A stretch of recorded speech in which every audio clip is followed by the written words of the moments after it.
Hello, everyone. Welcome back. I'm Lionel. That's Christian. That is Christian.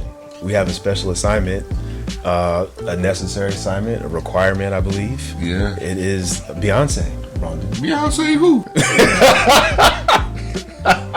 Yeah, Brian, let's get into it. We have a few of her albums on vinyl that we want to talk about. On vinyl. So let's kick it off with Let's the first. kick it off with a debut, Brandon. This is a solo debut album, Brandon. Is it? entitled Dangerously in Love. She been pressed on Jay-Z. This is out of print. You can't get it. No, sorry, you can't really get this anywhere. I can't imagine that this album doesn't get reissued at some point. Next year's the 20th anniversary, so I'm sure it'll be. Yeah. I can't imagine that it not being celebrated.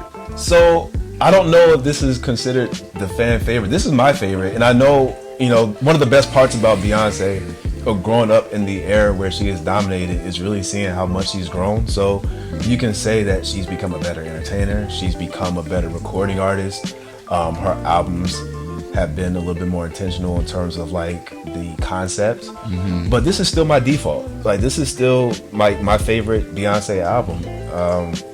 She was straight up R&B on it, and Yes. that's usually your preference. Yeah. For things. Like, you don't want nobody going too far out of that realm of R&B. Yeah. That's Yeah, exactly. yeah. So no, this was a great R&B album. It was a great R&B debut. It's not my favorite Beyonce album. I'm not sure why either, because it's good. It just wasn't my favorite, but I think it's still a great project, and it's a great, first effort. So let's go through the tracks, Bron, and let's kick things off with Beyonce, Jay-Z, and Rich Harrison. Crazy in Love, yeah. Crazy in Love. Looking so crazy in love, got me looking so crazy in love. It's still not old. Like, I feel like that song has. Play that shit anywhere, and everybody's gonna get up. Like, Yeah, it's a standard. She opens most of her shows with the song. Like, it's just you can't go wrong with that song. And it's crazy because I remember when I first heard it on the radio, it sounded like just craziness to me. I guess it's called Crazy in Love. Right. I remember my dad was like, "What the hell is this?" I was like, "I don't know. I don't know what her problem is. I don't know what she thinks she's doing." And then it ended up being one of the biggest songs ever. And I see now, like, it's just an amazing track. I mean, shout out to Rich Harrison for incorporating a DC sound.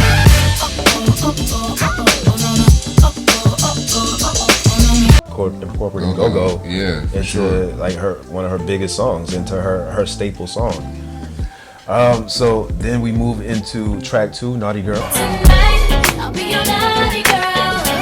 I'm calling all the girls. Naughty Girl, a dope track done by Scott Storch, and samples with Donna Summer. Yep. Donna Summer's Love to Love You Baby.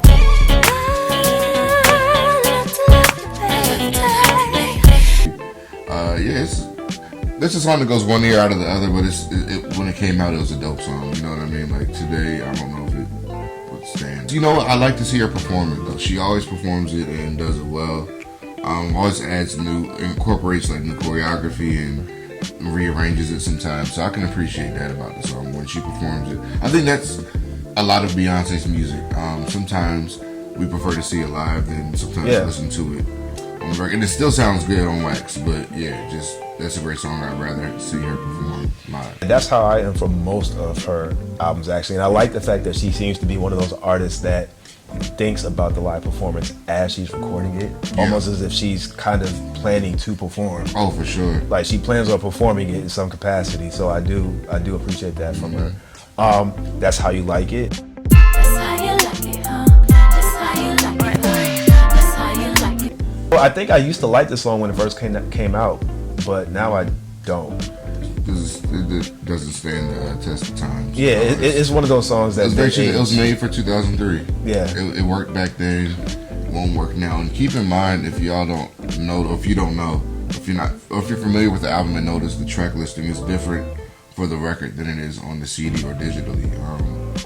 Because That's How You Like It is like later on in the album. I don't know if you noticed that. You highlighted that before. Yeah, like I think Baby Boy was supposed to be like number 2 or 3.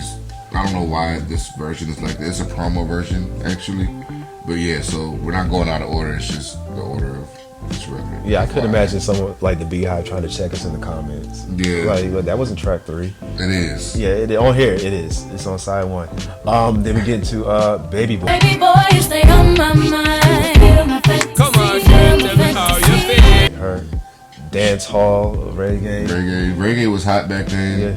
And she still performs the shit out of this song. Like, and it's still, it aged pretty well to me. Yeah. It was a great attempt at reggae. Like, some people don't do it right, and she did. And she had Sean Paul, who was the hottest thing out then. I think it was a great collaboration, for sure. Hip hop star.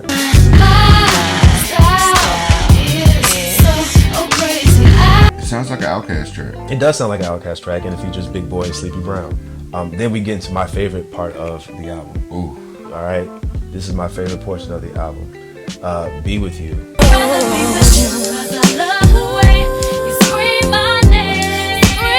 This is when we get into the R&B, like Slow jams. Like, she created some amazing slow jams on this album. Shit. Yeah, Be With You is where it starts on the vinyl. I don't know where it is on the CD again. yeah, I forgot.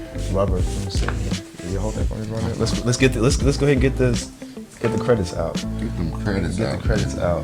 Who produced this track? This was Rich Harrison. Really? This is Rich Harrison. Yeah. I had no idea. Yeah, that's Rich Harrison that did it. One of my favorite. That's one of my favorites on this album, actually. Then we get into Me, Myself, and I. Me, myself, and I. That's all I got in the end. That's what I found out. Yeah. That was another Scott Storch. So this, I love this side of the Side album 3. on vinyl. Side 3 is Side probably, 3 is Beyonce's best side on vinyl. Yeah, and you're gonna see why when we tell you what's up. So yeah, it starts off with Me, Myself, and I, which is an amazing, empowering song for anybody, to be honest. Produced by Scott Storch. I didn't know Scott Storch could do R&B so well. Yeah. As far as production, but that's the first track on side 3. Then you go into Yes, Yep. which is another amazing ass track. I said yes to your mama and yes to you dating me. Another empowering ass track. Like, Beyonce's always been about women empowerment. People think that she kind of just hopped on this thing, but she's always made songs for women and to make women feel good, heard, and seen, I would say. But this album, I think, was more approachable with Yeah. men as well, because she was singing to men more so on this album than Very some true. of her other albums. So Yes. I think that was a good balance of women Yeah. empowerment and like that traditional R&B goal of I Love You. kind of like what you remember when, I hate to bring up the legendary Trick Daddy, but remember when he said, Beyonce's music doesn't make me sit back and think about the woman that I love. Tell me a Beyonce song that have put you in a moment that made you as a man close your eyes and want to cry or want to be with that girl. And that's why I judge my things about. That's why that's how I judge music. Right? It's like, well, she actually has those moments on this album. For sure. Right? She has a lot of those. She has Be With You. We're gonna talk about Speechless, Signs. Yeah. Oh, don't go there. I'm sorry. Let me stop skipping. All right, go ahead. So Me, Myself, and I. We're at Yes. Go ahead and Signs.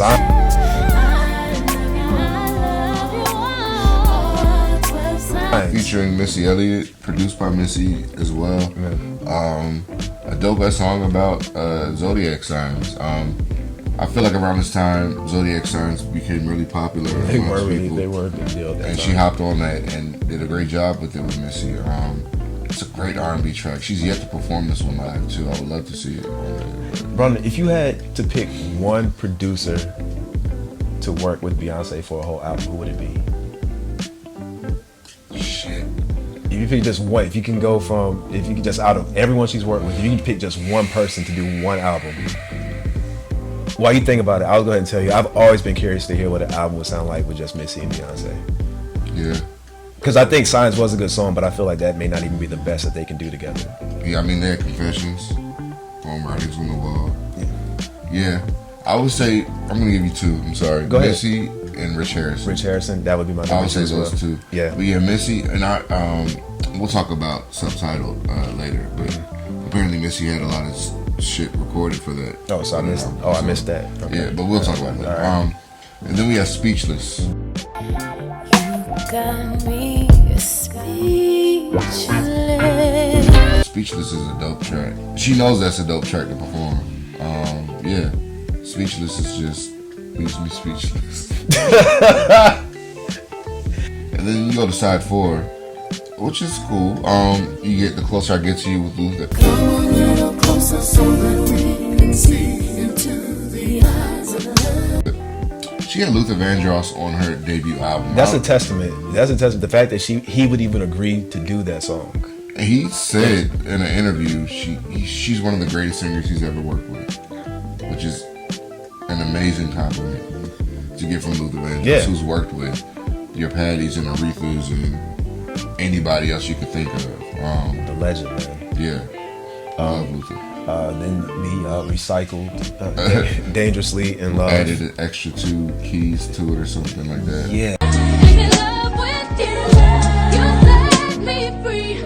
I can't. Yeah, Dangerously in Love 2. I never realized that. It's called Dangerously in Love 2. I was like, why? Oh, but so it's essentially, I don't really know the difference. It sounds like the same The beginning song of it, that's on I Survivor. think the beginning of it is like a piano added to it. I remember hearing that different. Somebody pointed it out to me. I was like, oh, Okay. so it's Dangerously in Love. Like I didn't understand So she has why this she track. put that on this when it was on Survivor. I don't know. I just didn't understand the logic. I don't hate it. I don't hate the song. I don't have a problem with it. I just didn't know what. Yeah, she did shove it down our throats a little bit. Okay, anyway, Yeah. we still love the song. It's a beautiful song. Beyonce interlude. I believe that harmonies are colors. Every time I paint, it sharpens my harmony. It wasn't necessary, but we'll take it. Gift from Virgo. How I wish I could be with you. I like the way it sounds. I like the track more than the lyrics. My mom said if you don't have nothing nice to say, don't say it. So It's- we're gonna go to Daddy. There is no one else like my daddy. Now that's like take that off the album altogether. Like, Yeah. just take that off the Yeah, album. it Just didn't take it age off. well Just either. take it off, Yeah. and it's the perfect. But honestly, the truth is though, if you look at the track list, Brandon, most of these songs could have been singles. And then for it to be released when it was, these songs all fit the mold. Yeah. So for it to be released in 2003, this was damn near a perfect album. So yeah, this is her first album, Dangerously in Love. If you're lucky enough to get it, enjoy it. It's not readily available right now. It but should be hopefully reissued though. It'll be reissued They should soon, I'm reissue sure. that. So yeah. I'm just looking at the credits and realizing how much Scott Storch is. Oh, he did Naughty Girl, All on Baby here. Boy, Me, Myself, and I. Yeah, he had a good chunk of Yeah. of the hits on here. Okay, Sure. So shout out to Scott Storch as well. Yeah. But